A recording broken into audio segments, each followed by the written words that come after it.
নিৰ্বাচন আয়োগে অসমত ভোটাৰ তালিকাৰ বিশেষ সংশোধনৰ কথা ঘোষণা কৰিছে।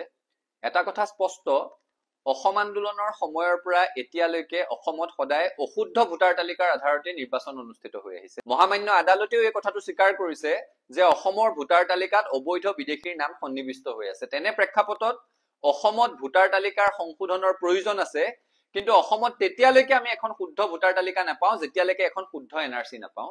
এখন শুদ্ধ বাংলাদেশীৰ নাম নথকা এনআৰচিৰ আধাৰত যেতিয়া অসমত ভোটাৰ তালিকাৰ সংশোধন হ'ব, তেতিয়াহে সঁচা অৰ্থত এখন শুদ্ধ ভোটাৰ তালিকা আমি পাবলৈ সক্ষম হ'ম, আৰু তেতিয়াহে এখন শুদ্ধ ভোটাৰ তালিকাৰ আধাৰত অসমত নিৰ্বাচন অনুষ্ঠিত কৰাটো সম্ভৱপৰ হ'ব।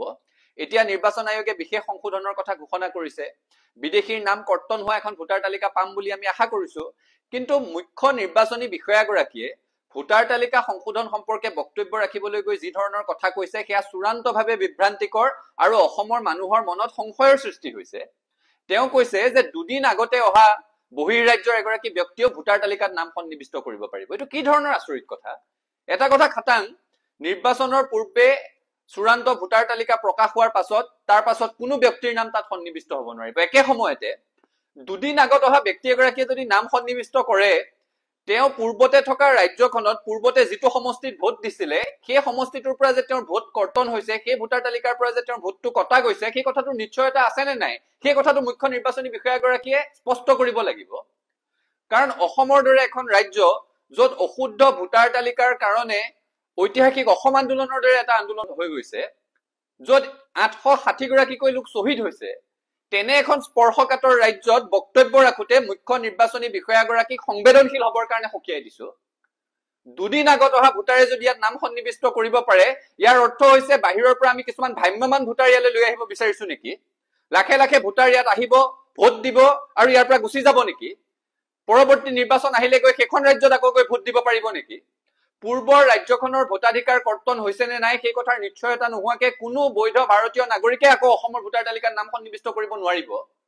অসমৰ জনপ্ৰতিনিধি কোন হ'ব সেই কথাটো খিলঞ্জীয়া ভোটাৰে নিৰ্ধাৰণ কৰিব পৰা পৰিৱেশ অসমত থাকিব লাগিব। বাহিৰৰ পৰা আহি কোনোবাই ভোট দি আমাৰ ভাগ্য নিয়ন্ত্ৰা হ'ব, আমাৰ ৰাজনৈতিক অধিকাৰ তেওঁলোকে সাব্যস্ত কৰিব, অসমৰ ৰাজনীতি কি ধৰণেৰে পৰিচালিত হ'ব বাহিৰৰ ভোটাৰে আহি নিৰ্ধাৰণ কৰিব, এই পৰিৱেশ অসমত হ'বলৈ নিদিওঁ। সেই কথাটো স্পষ্ট, আৰু সেইকাৰণে মুখ্য নিৰ্বাচনী বিষয়াগৰাকীক সকীয়াই দিছো যে অসমৰ দৰে স্পৰ্শকাতৰ ৰাজ্য এখনত কথা কওঁতে তেওঁ কিছু সংবেদনশীল হোৱাটো উচিত, আৰু তেওঁ ব্যাখ্যা আগবঢ়োৱা উচিত যে দুদিন পূৰ্বে অহা ব্যক্তি এগৰাকীয়ে কি ধৰণেৰে ইয়াত নাম সন্নিৱিষ্ট কৰিব পাৰিব। বৈধ ভাৰতীয় নাগৰিকে অসমত ভোট দিব বিচাৰিলে তাত কথা কবলগীয়া একো নাই। তেওঁ ভাৰতত যদি অসমত যদি স্থায়ী বাসিন্দা হিচাপে থাকিব বিচাৰে, দীৰ্ঘকাল অসমত থকাৰ তেওঁৰ প্ৰৱণতা আছে, তেওঁ নাম সন্নিৱিষ্ট কৰক। কিন্তু ইয়াত ফুৰিবলৈ আহিও কোনোবা এজনে বোলে এসপ্তাহ অসমলৈ ফুৰিবলৈ আহিছে, নিৰ্বাচনত ভোটটো দি গুচি যাব পাৰিব নেকি? সেইটোতো হ'ব নোৱাৰিব। মূল কথাটো হৈছে অসমত কোনোবাই ভোট দিয়ে, এজন ব্যক্তিৰ এটাই ভোট। বাহিৰৰ কোনোবা ৰাজ্যত যদি তেওঁৰ ভোট আছে, সেই ভোটাধিকাৰ কৰ্তন হ'ব নে নহয়?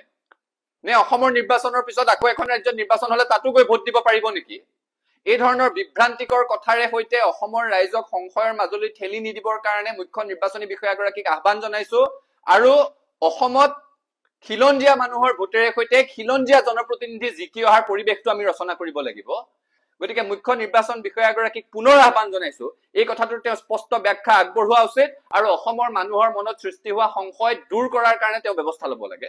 যিকোনো খবৰৰ বাবে যোগাযোগ কৰক 7099017330 লগতে 7099017110 নম্বৰত।